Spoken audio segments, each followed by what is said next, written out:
Norway is one of the most beautiful countries in Europe. If you ever go there, you will usually see this scene.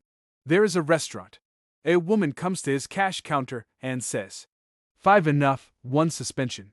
Then she pays for 5 coffees and takes 4 cups of coffee. After some time, another man comes and says for lunches, 2 suspensions. He pays for 4 lunches and carries 2 lunch packets. Then comes another one, orders 10 coffee, 6 suspension. He pays for 10, takes 4 coffees.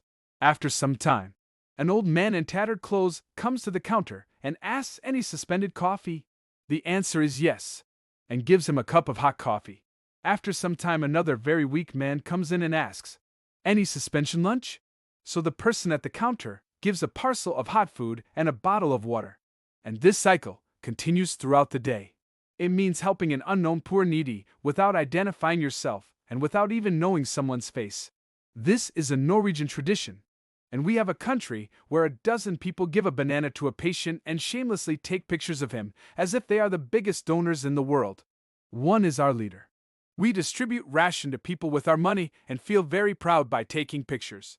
I don't understand how brazenly distributing less and selling more by making your picture on flour bags. When will we become a living nation? Maybe it is very difficult in our life.